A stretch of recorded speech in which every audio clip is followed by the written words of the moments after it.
Dennis and Barbara have been friends for many, many years. I still remember the first time that I heard them many, many years ago when I first came to teach at Dallas Theological Seminary. The older I get, the more I appreciate long-term faithfulness, long serving tenures in roles that weather the weather of time and change and trend and fad. And Dennis and Barb have been faithful for the long haul and continue to be, and that is a great testimony to all of us. He has also been very generous with his time and his resources, and we want you to know that the landing page for the resources that he has made available to us will continue, and even we would like to expand that even out to those who could not be here this week and our alumni who are scattered throughout the world. And so, Dennis, thank you for that generous gesture on your part. It's been a great week. I've deeply appreciated it. It's been helpful to me. I hope it's been helpful to you. Would you join me in thanking as well as welcoming back Dennis Rainey for our week?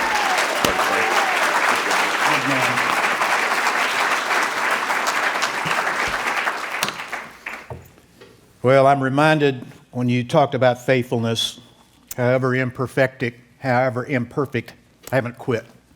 One of my favorite quotes is by C.H. Spurgeon. It was by perseverance the snail reached the ark.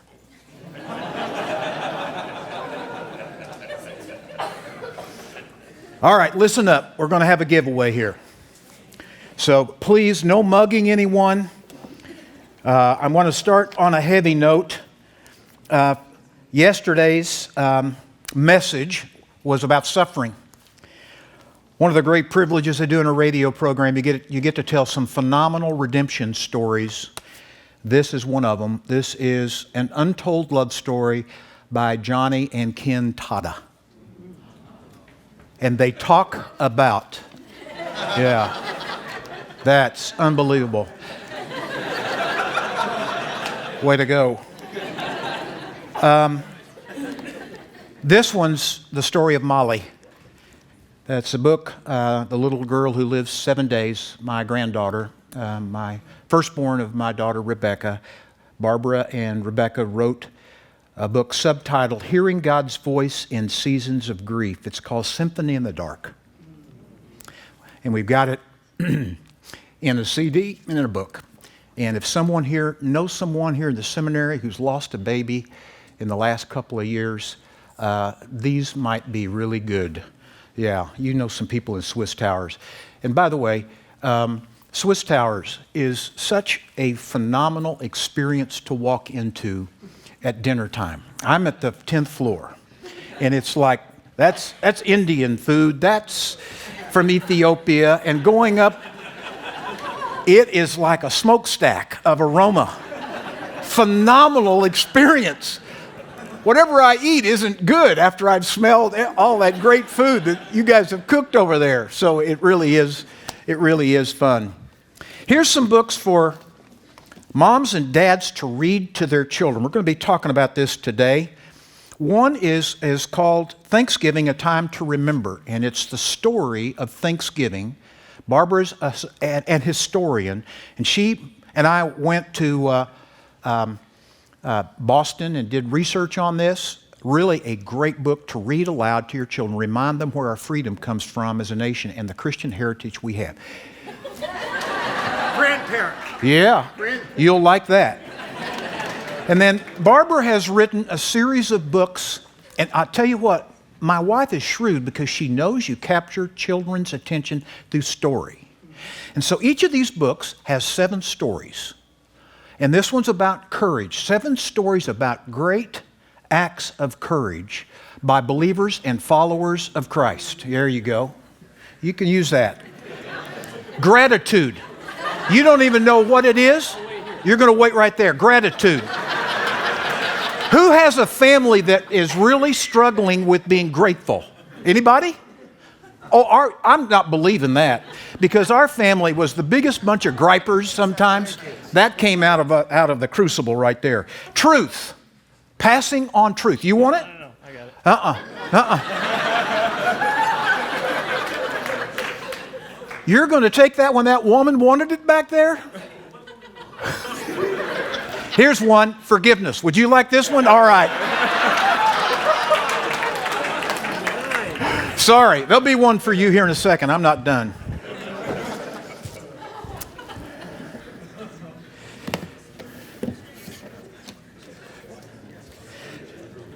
I gave a message at Southern Seminary that had the most number of points that any message that has ever been given at Southern. Al Mohler got up to speak after I spoke and said, "What is there left to be said about marriage?" I had 40 points from 40 years of marriage. 40 lessons of 40 years of marriage. There you go. Here's one called 25 Ways to Lead Your Family Spiritually. This is really good. This was done, you better hurry, young lady. Uh-oh. There we go. You know what? Come on up here. I'll give you this one. This is called Growing a Spiritually Strong Family. Just some really basic ideas. And then anybody here got a wife who's about to move to the empty nest? To the empty nest. I know this is a young crowd, okay? But we don't get training in this. This is really a good book that Barbara and Susan Yates wrote, talking about the empty nest. And I'm not giving this book. I've already had somebody who's on the front row who gets this one. Somebody I promised this book. It's called The Forgotten Commandment. I'm about to speak about it. It's about honoring your parents with a tribute. So, yeah, there we go. All right. Well, it has been a great week with you. This is really a treat. Barbara is better, but not well. And, yeah, you got to take what God brings. You just got to go with the flow. I doubt that John Stott had raising children in mind when he made the following statement. But it is the assignment of being a parent while executing a ministry. Listen carefully to what he said. Life is a pilgrimage of learning, a voyage of discovery in which our mistaken views are corrected, our distorted notions are adjusted, our shallow opinions deepened, and some of our vast ignorances are diminished. One of the things that God used in my life to correct my views, adjust my notions, deepen my convictions, and diminish my ignorance has been my wife and family. Early in our ministry, Barbara and I were running up against a problem. The ministry was outgrowing our ability to do everything we'd created. And I was dragging her around all over the country while at the same time, she and I were having an abundance of children. And Barbara had a way of throwing out an anchor. And if I didn't get it when she threw out the anchor, she would take the anchor and she would throw it on top of my head to get my attention.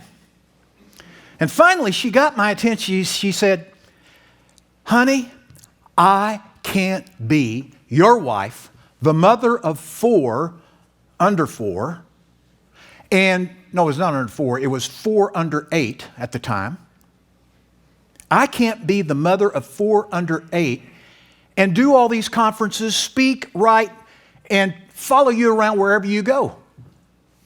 I can't do it all." And I had a choice.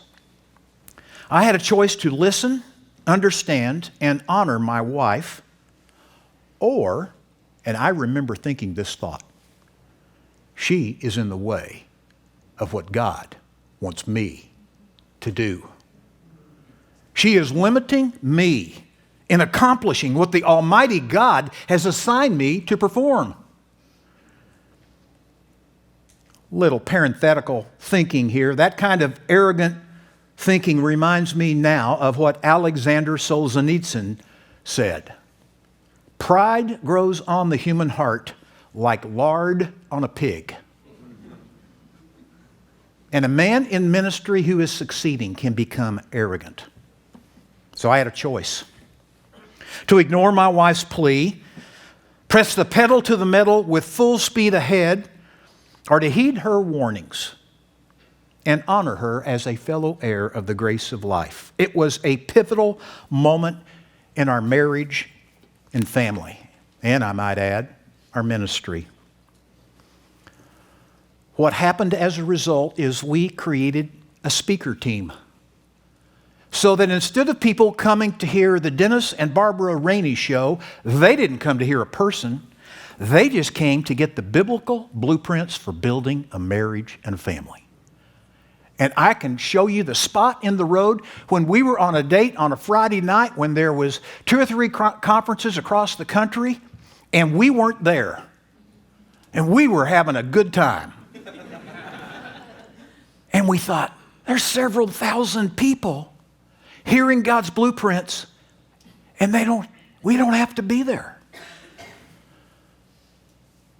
God's gone on to create a speaker team of some 60 couples that do conferences around the world while preserving our marriage and family in the process.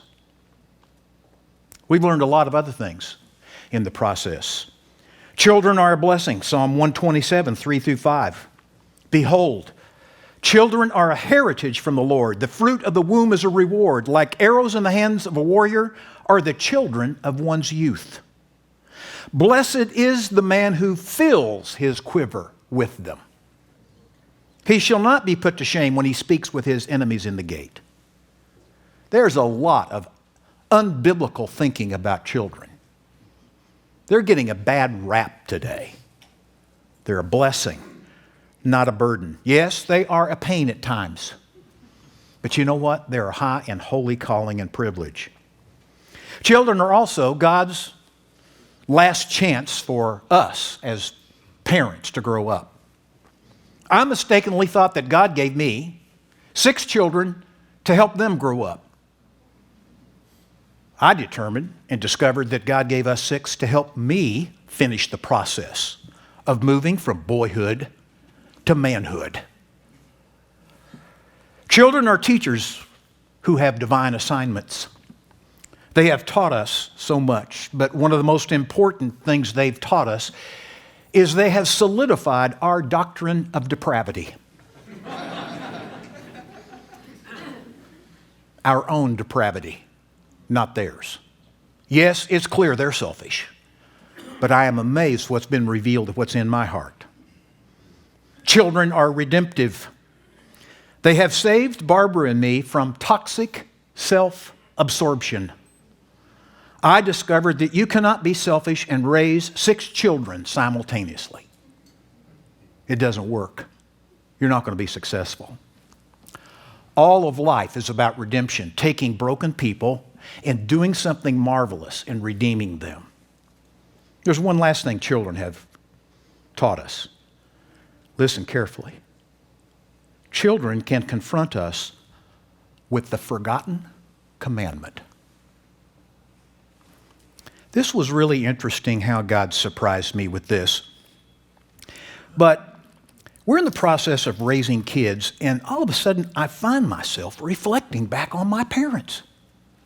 As I'm driving full speed ahead, looking in the windshield, I'm glancing in the rearview mirror, and I'm now reflecting the day I left home to go to college. My mom seemed small that day, and my dad somehow seemed kind of tall. And I said goodbye. And I think I said, I love you for the first time in my 18 years of human existence. So I began to speak about this early on in our ministry and found out that teenagers and college students and single adults and married adults all had stuff, stuffed in suitcases and all kinds of baggage relating to their parents. And so Exodus 20, verse 12. In my Bible, I have written the forgotten commandment. Honor your father and your mother, that your days may be long in the land that the Lord your God is giving you. What is it about this generation?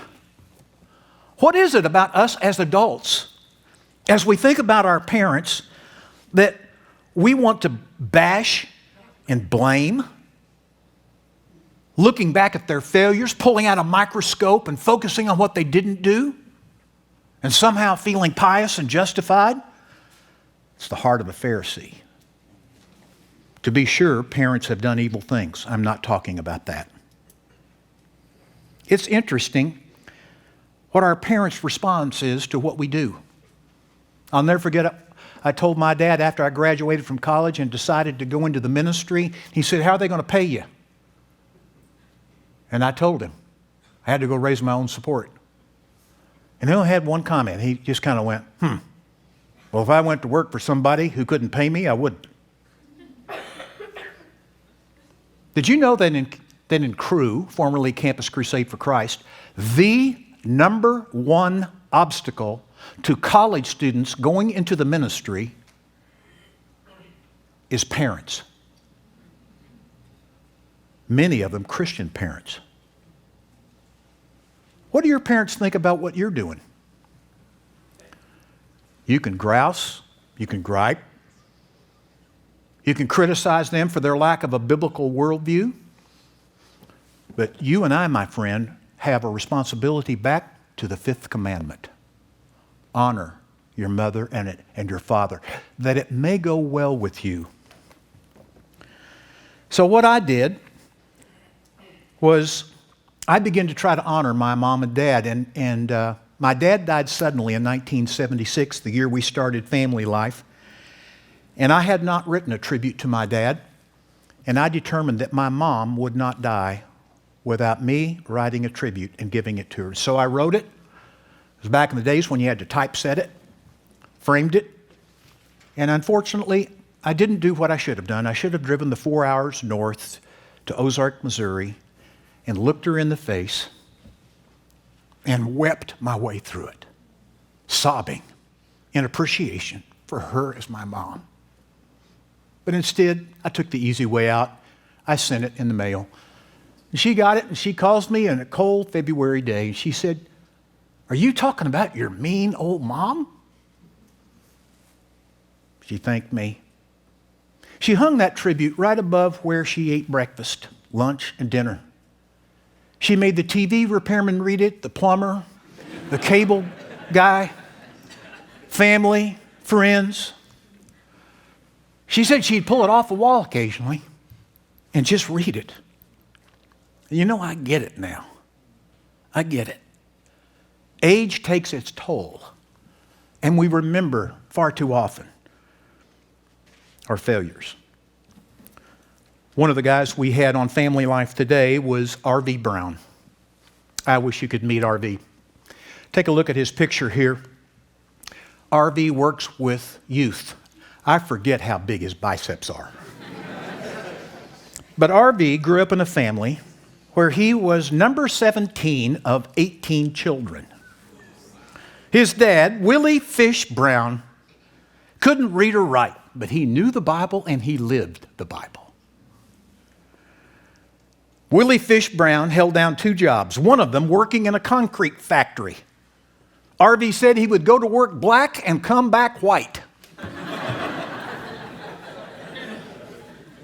And one of the fun things about a national radio program is you give them a chance to express a tribute to a father, to a mother. I want you to listen to some golden audio of one man's appreciation for Willie Fish Brown. Daddy Fish, I just want to thank you from the bottom of my heart, first of all, for loving my mama. And then secondly, for loving me and kissing me and rubbing my little round head, telling me to go to school and everything was going to be okay.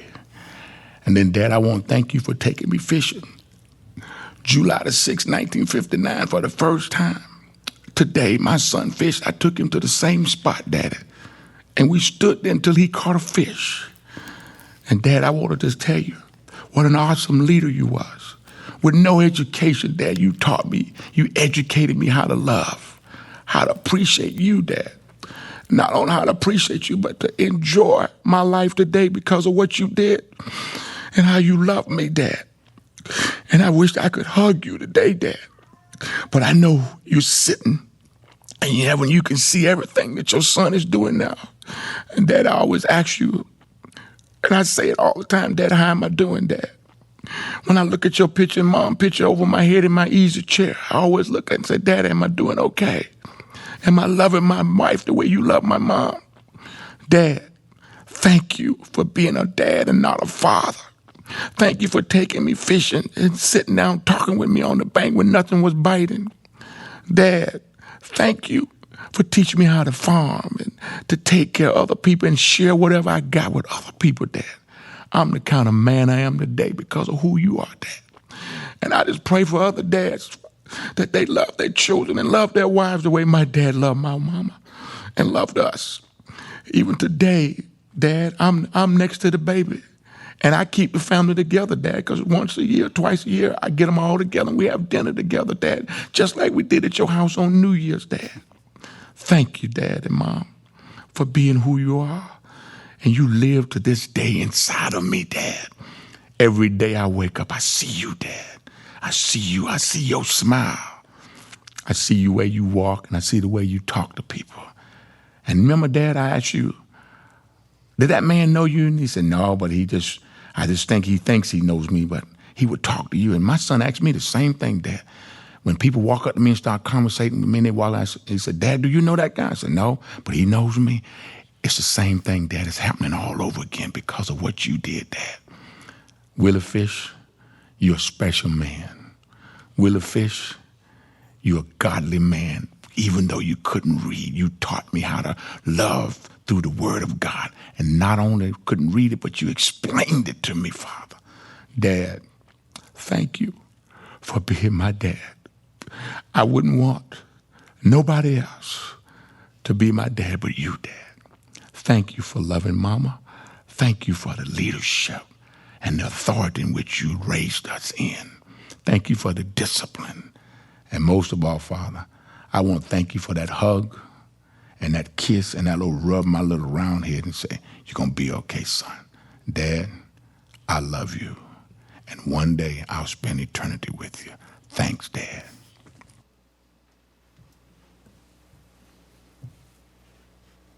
It's the most powerful institution on the planet. It's where we learn right from wrong. We learn how to love. We get a glimpse of God. In its broken form, it's still what God created, a family. I got 3 points for you as I wrap up here. Number one, children are your responsibility. If you're married and you have children, your ministry begins at home. I don't need to remind such an astute audience as this of Deuteronomy chapter 6, 3 through 9. These words which I am commanding you today, you have to possess. You have to love the Lord your God with all your heart, soul, and mind.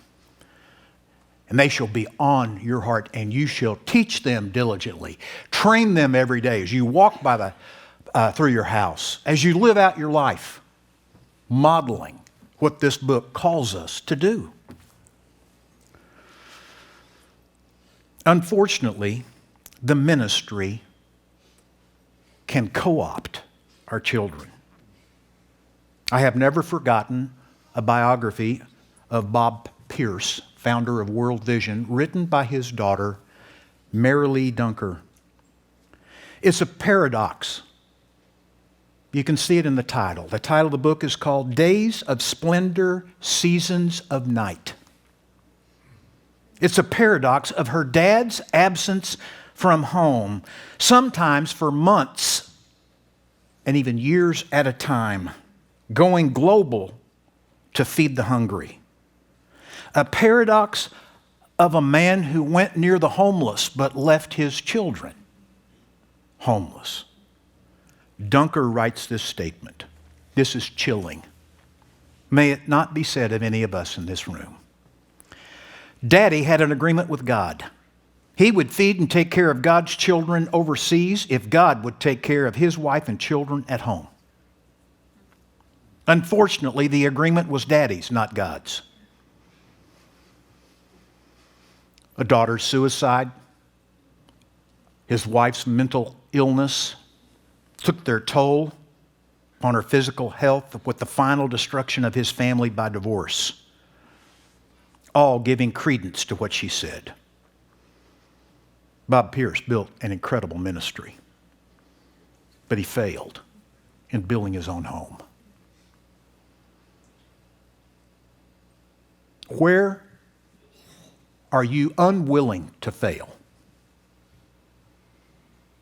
It better be in your marriage and family if God calls you that.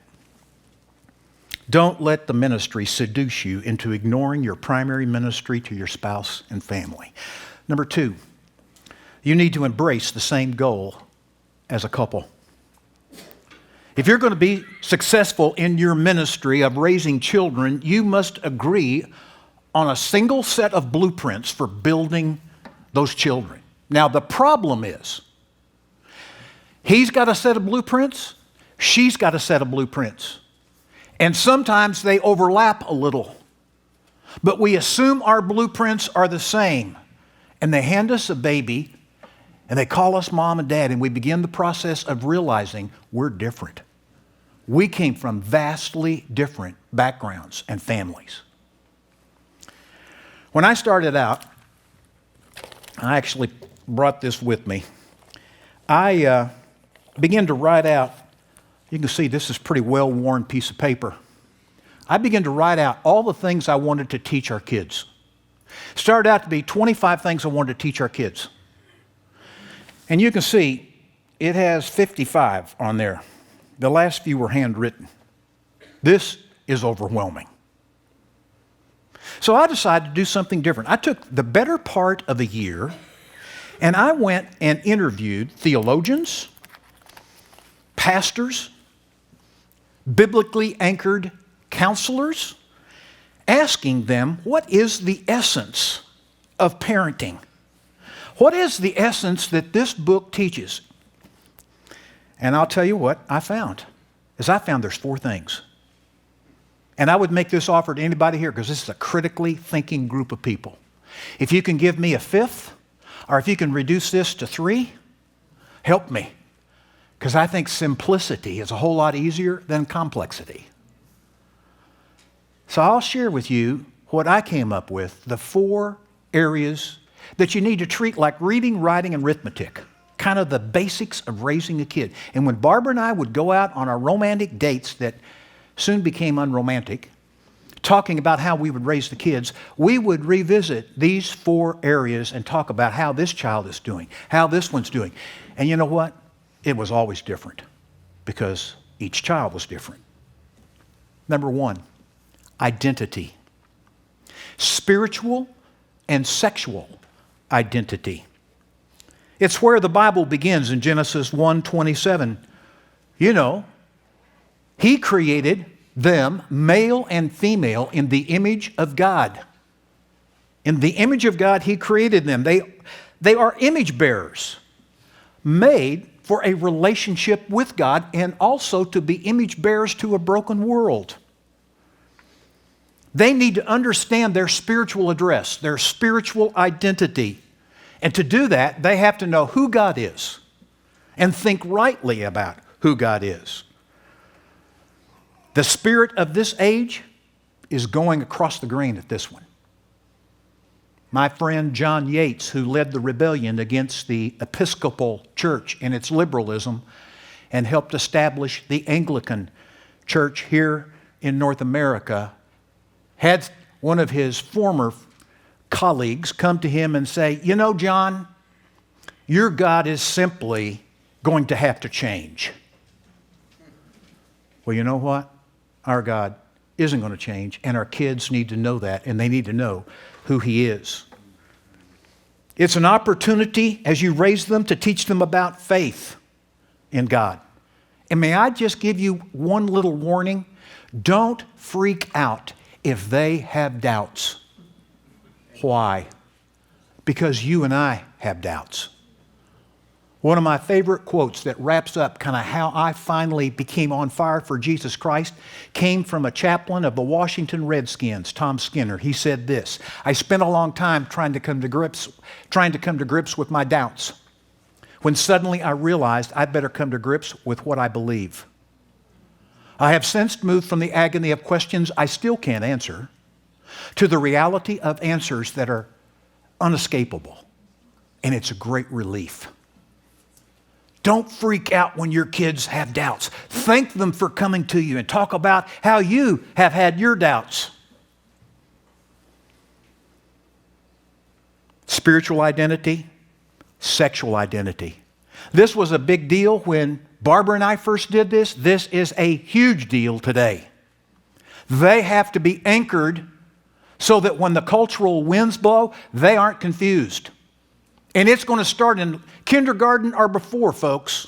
Through entertainment, it's coming after us. What is the first question we ask at birth? What is it? What is it? Now, I know things have changed and we've got ultrasound and all that, and we find it out much sooner, and we have all these, reveal parties with cupcakes, with... But just take a step back and think of the basics. This culture is going to confuse this even further, but as parents, we must own training our children to know what it means to be a man and distinctly a man, and a woman and distinctly a woman. And if we don't, the world will. And if we do, still the world may train them.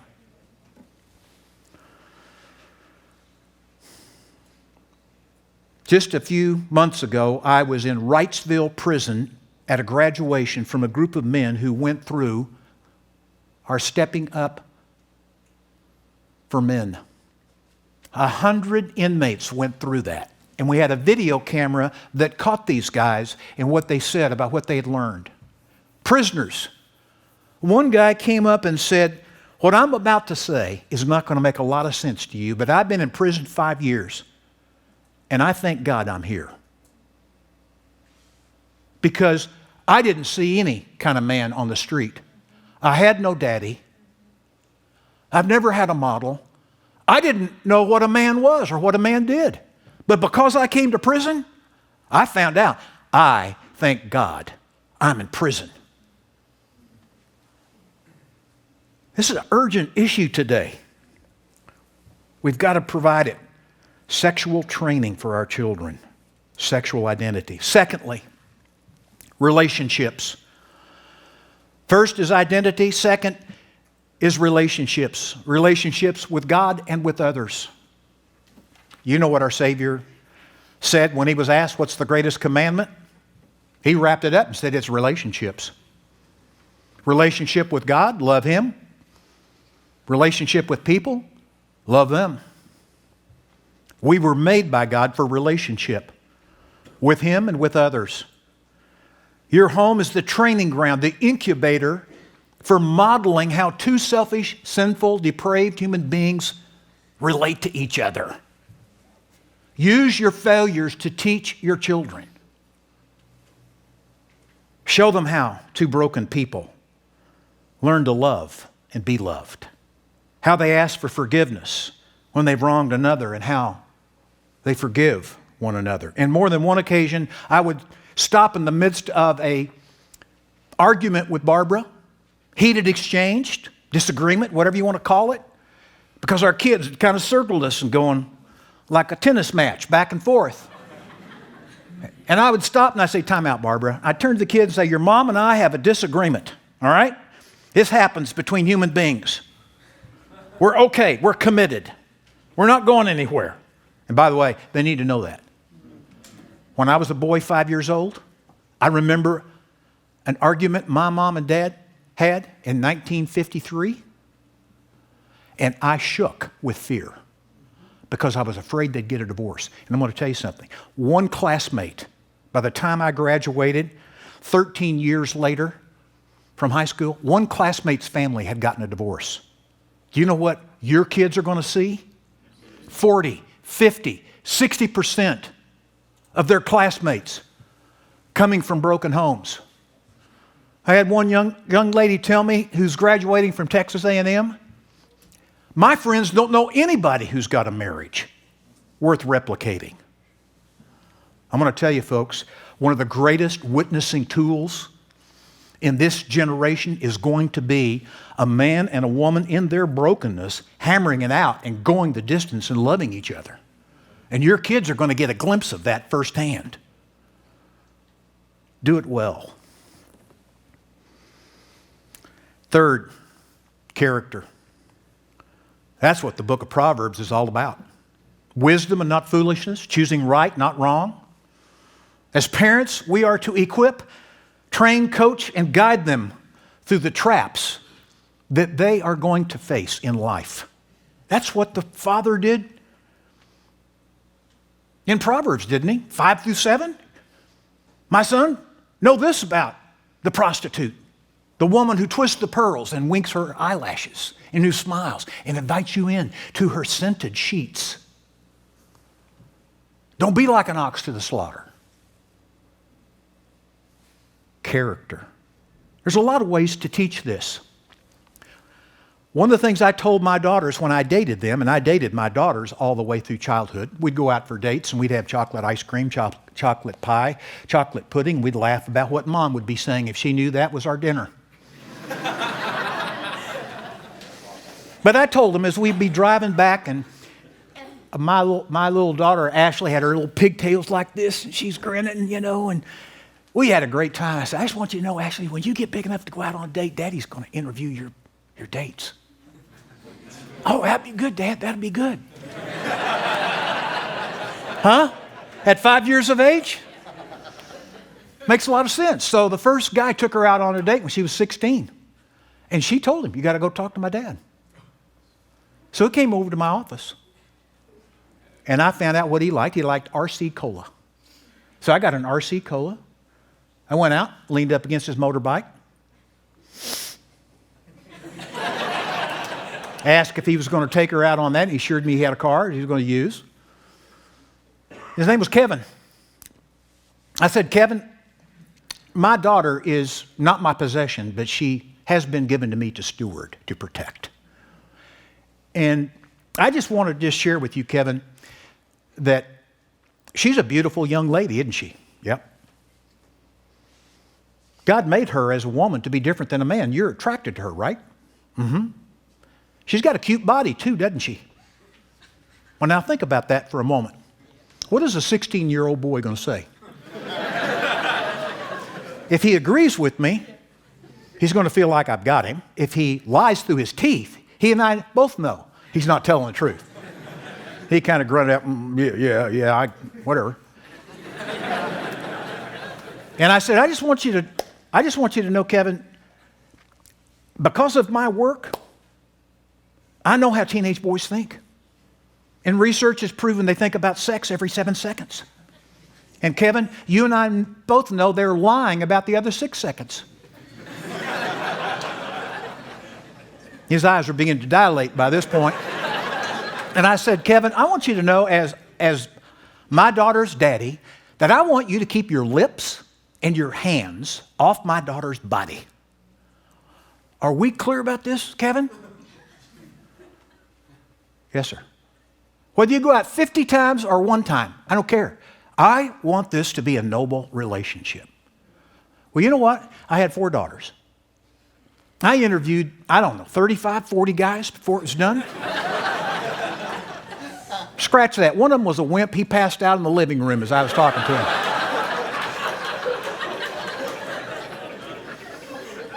But my last question was, I wish I had time to tell you some of the stories. I had one dad whose son came to take my daughter out, and he sent a ball bat. And I said, what's the ball bat for? And it had a Sharpie marker. He said, well, my dad wants you to write the questions that you ask us as young men on this ball bat because he wants to use the ball bat to interview men who come to take our sister out on a date. Huh? And the last question I would ask him, I said, if God blesses you with a girl, will you shake my hand and promise me you'll interview your daughter's date? Yeah. I wish I had a t-shirt made. I survived Mr. Rainey's interview. You with me? But I put it in a book.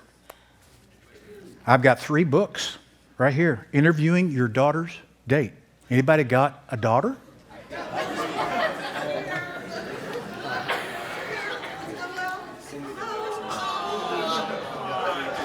Go to FamilyLife.com. You'll find it there. So, oh, good for you. Way to go. Did you give away both of those books? No, I kept the first one. You kept the first one. So a friend from the West Coast called me and said, this may be fine for interviewing guys, but you need to know girls are aggressive today. What are we going to do for my boys? So I wrote a book from Proverbs 5 through 7. Aggressive girls and clueless boys. Because honestly, isn't it the truth? Isn't that what Solomon was saying? Oh, there you go. There you are.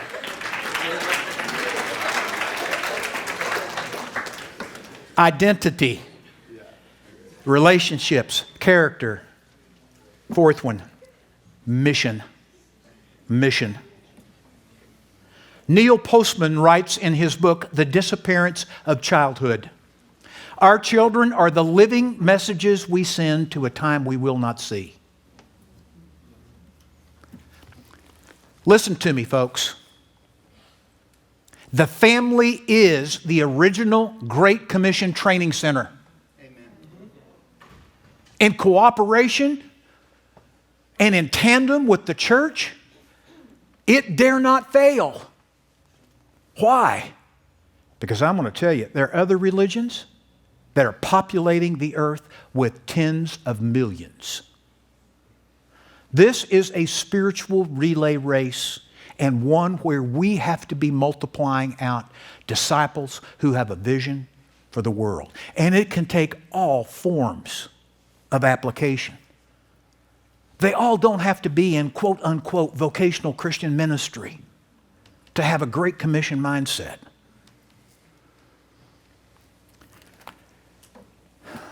You know some of the things you can do. Take them with you on a mission trip. Expose them to missionaries, professors. You ought to be having some of these professors over to your house for dinner.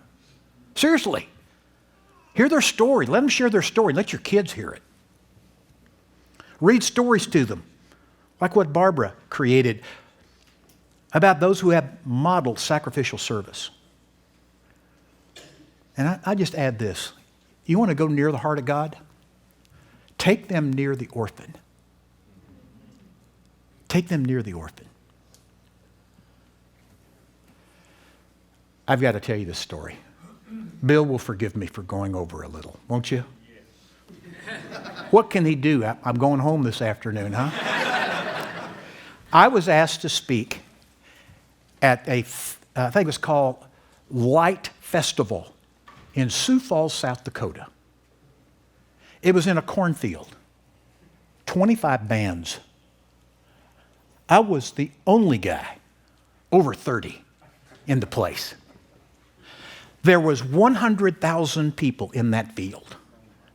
And I followed a band, I think it may have been Sanctus Real, where the guys were jumping this high off the ground with their guitars, and the girls were around the stage, and the groupies were there. It was unbelievable. And I'm on the stage about to walk off to speak about going near the needs of the orphan. I really felt like that's what God wanted me to speak on.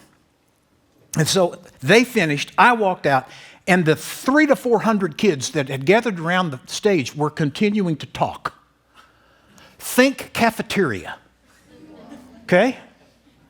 All I can see and hear is the chatter of all these kids as I begin to give my message.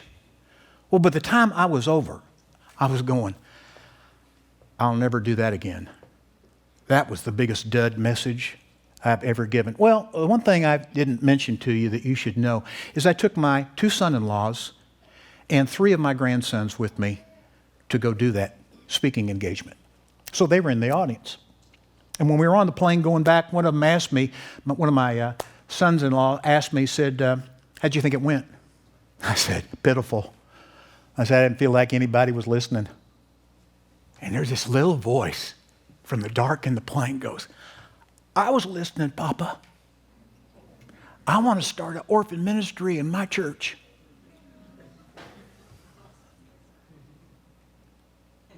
God is a mischievous God.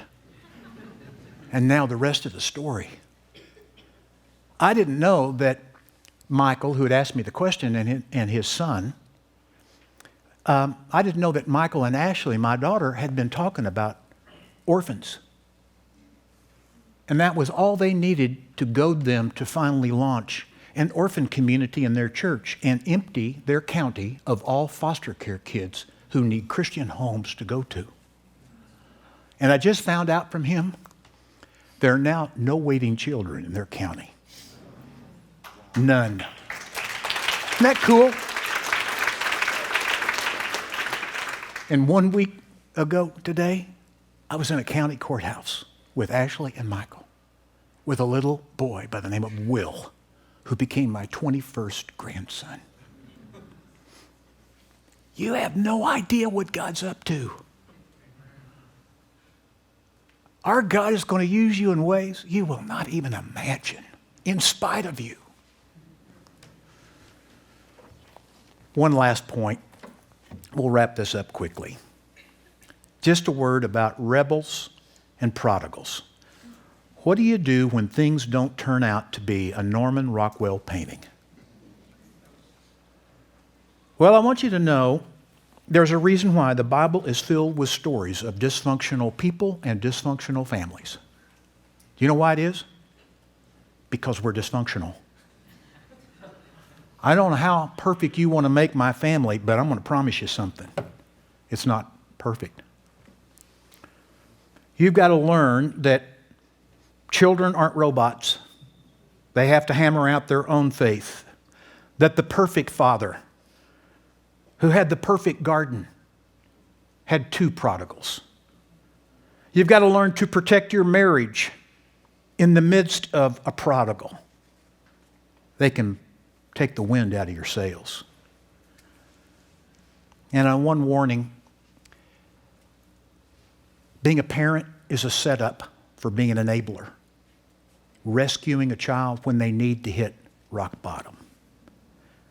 I'm going to tell you something. I've allowed an adult child to hit rock bottom. It is one of the most courageous things I have ever done, to keep my hands out of it. It is so unnatural. And finally, as you think about your ministry, you need to realize your assignment in ministry was never based upon perfection in your life. It's a gift from God. In the midst of the ugliness of it all, He's going to use you in your family for generations to come. Let me pray. Father, thank you for this privilege of this week with these dear servants, warriors for your kingdom. Thank you for what lies ahead, the journey of faith and love for you and excitement and the privilege of joining you in what you're doing on planet Earth. I pray it may be said of them, of what was said of David. After he had served the purposes of God in his generation, he slept. He died. May we all serve your purposes to the end. In Christ's name, I pray. Amen.